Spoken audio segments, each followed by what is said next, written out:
was simply a sidewalk when I was here. So that I won't tell you how long ago that was, but it's been more than 5 or 6 years ago. My name is Gail Dasher. I'm the Director of Clinical Practice at Christus Santa Rosa and the Children's Hospital of San Antonio.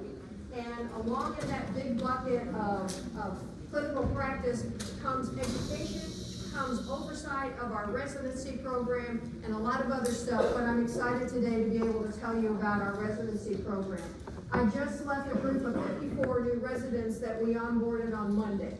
So we are eager to have more, to have you all, and to welcome all of you into our residency program and to our facility. So I want to tell you a little bit about our organization, very little about our organization, tell you a little bit about our residency, then I'm going to turn it over to my partners from Talent Acquisition, the Nancys and the Nancys, we call them Nancy Squared, to be able to tell you more about how to apply to some of our benefits. This slide, I really like this slide because this is one of those, and there's a name for what it is, but it really tells you about all of the things that are important to us in terms of our mission and our ministry. One of the things we hear nurses that are with us tell us is that there is something about this place. And I have been with Christus Santa Rosa for 33 years. And I will tell you, there is something about this place that is about our compassion, about what we bring to patients, and I think what our sense of mission and spirituality brings to those that we care for. So we think that's what makes us a special place. A little bit about our history, very little, because I'm not going to give you a long history lesson, but we are obviously a Catholic, faith-based, not-for-profit organization that has been around here since 1869. So we have a lot of history here in the community, a lot of rich history in South Texas, and we're very proud of that history. On December 3rd, 1869, the sisters opened the doors to San Antonio's first private hospital and admitted 8 patients to a 9-bed hospital. So we were already at capacity back in those days without putting anybody on diversion. In 1918, we became the first hospital in Texas to dedicate a nursing unit to the care of children. And so the care of children has been a very big part of our mission. And as you can well imagine, in 1959, we established a children's hospital in downtown San Antonio. And now that children's hospital has become the only freestanding children's hospital in the area. And we're very proud of that and very proud of the affiliations that we have with that.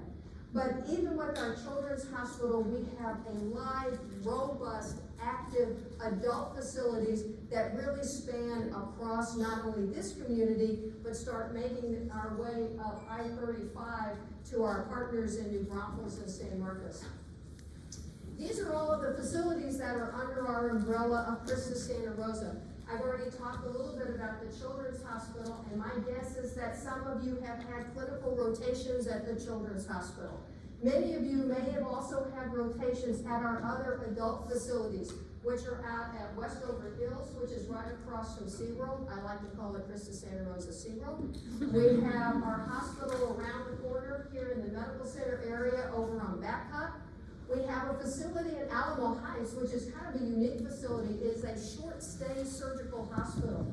So designed for patients who only need to stay for 24, 48 hours, who otherwise don't have a lot of underlying chronic disease states that are going to impact their surgical recovery. We have a facility in New Braunfels right across the street from Schlieterbahn. We've got a thing about theme parks, I think. But that hospital joined our family back in about 2000 and has really brought a very rich, and again, brought our mission to that community in New Braunfels. And then in 2012, at the height of the pandemic, our hospital in San Marcos joined the family. In fact, they joined on April 1st. I don't think it was an April Fool's joke, but it was kind of like they became part of the family, and now more and more they're growing and becoming part of that history that we have as well. So we have a whole range of facilities with clinical practices that can complement what you want to do in your profession. We have had a residency program since 2006, so we've been doing this for a while. And the real the real focus of that residency program, as any residency program is to help you make that transition from where you are right now as a student to transitioning to being a professional registered nurse. I had a doctor tell me one time, he said, you know, that RN behind your name means you're a real nurse now. And I said, well, gee, thanks. But he's right, because while you learn kind of all the things that are part of being a nurse while you're here in school, making that transition to being a professional nurse means really learning how do I apply all of this and how do I do it consistently and safely. And that's what the residency is intended to do. It is a one-year residency program, and we have an immersion period of 10 to 14 weeks. And that immersion period will vary depending upon your specialty area. We have specialty curriculum for adult ICU, adult ED, PICU, those of you interested in pediatric ICU. We have NICU, the neonatal ICU. We have perinatal, anybody wants to do labor and delivery and all that other kind of stuff. And we also have pediatrics in general and pedi-hemo specifically. So we have a full range of specialty curricula that will help prepare you for moving into those particular specialties. The focus of that 10-week immersion or intensive is really to help you really be comfortable with skills and to begin building what I call your critical thinking bank. I think of your critical thinking bank as being a little bit like your bank account that you might have at Frost or wherever. Is that as you work and you earn money, you put money into that account so that when you go on a trip, you can take money out and go do what you want. Building that critical thinking bank is exactly like that. And that you may encounter something clinically that you've never seen before, but now you're working with an experienced preceptor who's going to help you walk your way through that new clinical experience. And once you get that experience and you recognize, hey, this is what I saw my patient doing, this is what the physician did, this is what happened, ching, you make a deposit into that critical thinking bank so that the next time you see that situation, you can make a withdrawal and you say, I know what to do here. That's what that 10-week intensive is all about. We have a standardized competency-based curriculum that we look at and we update every cohort. We make sure that it incorporates the best evidence, the best research, so that we're giving you the best information possible. There are competency validations, there are facilitator-led classes, there are some online classes, and we do a lot in our simulation center. We are fortunate in that we have a simulation center that happens to be housed in our children's hospital, but we use it extensively during the residency program. We have 8 suites, 4 dedicated to pediatrics, 4 dedicated to adult, and we use that extensively during the residency period. During the time you're in the immersion and you're not in our little classes, you're going to be working hip to hip, glued to, married to a preceptor. An experienced preceptor who first of all has been trained and secondly has experience working on that unit and in that specialty. So you've got someone who can help guide you through those first weeks of transitioning to your profession. While I can talk about the residency, I always like talking about life after the residency, because I think besides just training you to be a great registered nurse, we want to help you learn about our culture and how to grow professionally as well. All of these pictures reflect residency graduates who are actively engaged in our organization. We have a robust shared governance model that we utilize, and that we have nurses, bedside nurses, who are working on practice and quality efforts, working on professional development, and yeah, even doing research. And I know right now you're probably thinking, no, I don't want to get into research. But we have a research council that every year does a research project. So all of these nurses that you see in these photographs are all residency graduates. Not only are they leading our councils, but they're also earning recognition from their peers and from patients in the form of the Daisy Award and in the form of our Nurse of the Year. So every year when there's a Nurse of the Year who is a residency graduate, I sit back and I go, she's one of mine. So I'm very proud of all these folks. To be eligible to be a resident, you just need to graduate. Be a new grad. And you don't have to worry about that whole accredited school because you're at an accredited school. So graduate, get done, take that NCLEX. We'd like for you to have your NCLEX completed, have that done, have that license in your pocket. But if you can't get the exam taken, as long as you have that GN permit, you can go ahead and you can start the residency. We want you to be BLS certified, which that's probably not an issue because you've all already done that, and really just be interested in growing professionally and growing as an RN. And with that, I am going to turn it over to Nancy and Nancy, and they can talk about benefits and how to apply. Hi everyone, good morning. How's everybody doing? Everybody take me along with you. There you go. There you go.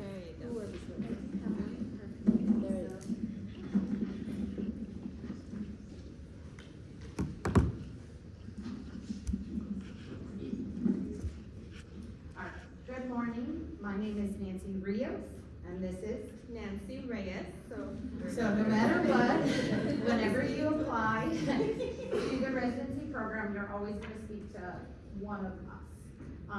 So essentially, Christus Santa Rosa, Christus Health in general, offers an array of benefits. We have shift differentials for our evening, our night, and our weekend shifts. We have a great 403B, which you can start contributing to kind of right away when you start with us. But then at the 1 year mark, Christus does start to match your contributions, 66 cents for every dollar that you put into it. So your retirement fund can grow quite rapidly. We have a great tuition reimbursement program with us. Once you're employed with us for at least 90 days, you can start working towards your master's. I know right now you guys are working really hard on that ESN, but I'm sure that MSN is not too far away. We pay up to $2,500 each year towards your tuition. No matter what school you're kind of looking to get your master's in. We've got medical insurance through Blue Cross Blue Shield. We've got dental insurance through Delta Dental and vision insurance through United Healthcare. Also with PTO, work-life balance is huge with Christus Santa Rosa. We give all of our new associates 180 hours of PTO right off the bat.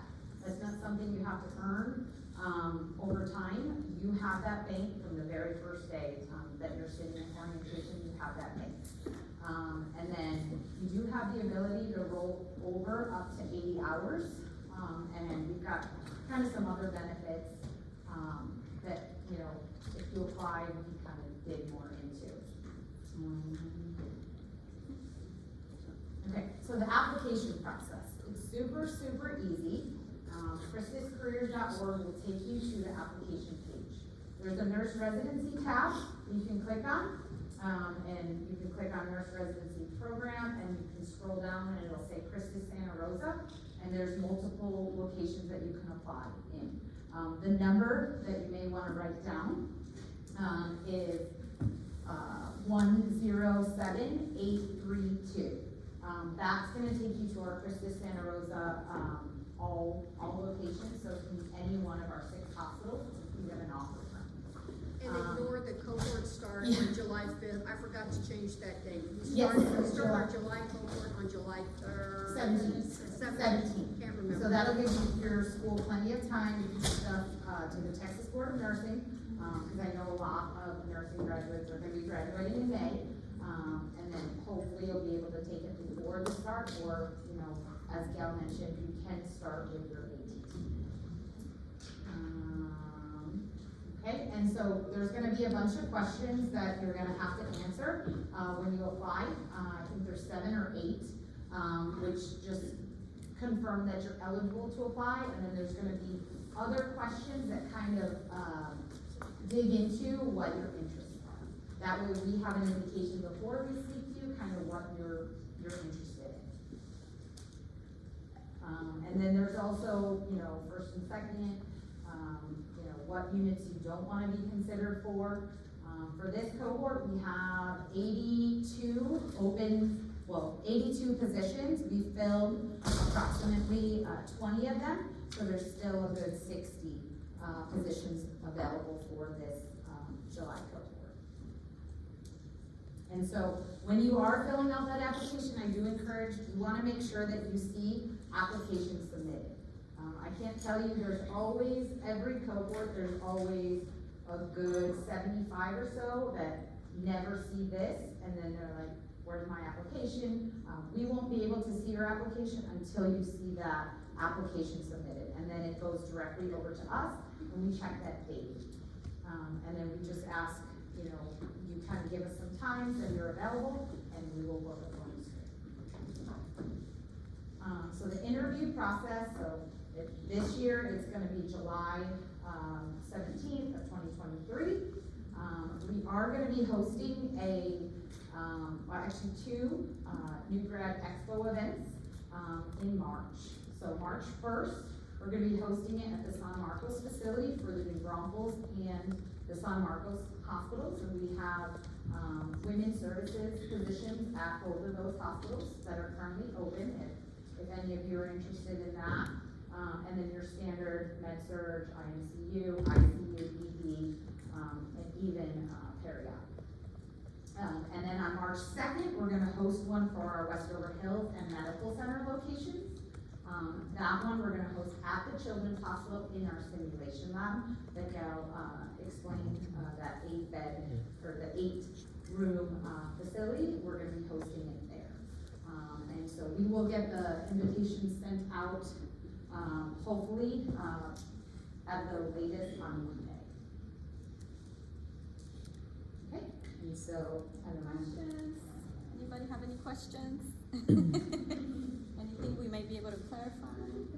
You see our email addresses up there, and so please feel free, if you have questions, to email us, and we will get back to you and answer your questions the best we can. All right. I have a question. Y'all said that y'all had 60 positions open for residency. There's 82. Don't worry about how many are filled. You want to apply, you apply. Okay. Because what happens, directors say, this guy's great, I can't let him go, and they offer yes. And is that for like any locations? Like Any this- location, yeah, like even the Children's Hospital, we still have a couple remaining positions, med-surg and IMC, What the about pediatric ED? IMC. Yeah. ED, yeah, I mean, we have ED openings at Westover, at possibly Medical Center, we may be able to take one more, in Braunfels, San Marcos. I was an extern over the summer, but I haven't. Is that like a different like process? Or? So my guess is that you were probably termed, you know, like once you stop working for us, if you don't kind of put in any hours, they may just term you and make you eligible for rehire. Name? Hector. Okay, so we and I, Yes. yeah, we spoke Westover Hills. last year, yes. Yeah. So, are you interested in Westover?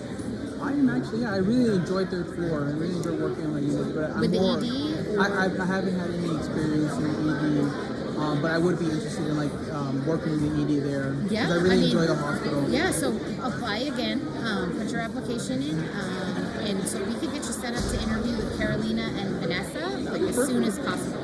So sometime next week, just put your Do I application have? in. Okay, so maybe I can do the application like today or tomorrow. Yes. But And is there anybody who I have to like contact directly, or do I have to wait?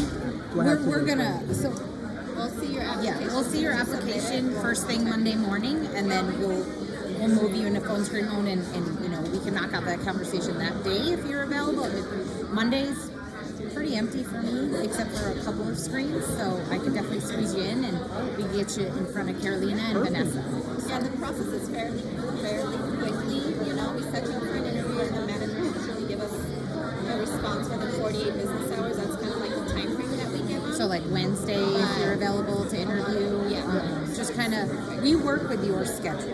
Right. Yeah, like today was on Wednesday because I have clinicals from Tuesday and Wednesday, but those are night clinicals, so I'm only available from the morning In the to the morning, afternoon. yeah. I mean, Carolina is pretty. Wednesday and Tuesday. So yes. Okay, yeah, Wednesday we probably do more. Yeah. No, yeah. Then I'll definitely start working on the application today. Yeah, I mean, to be honest, most of your stuff's in the system. You just have to update, obviously, your newer resume. And then the fact that you were an extern,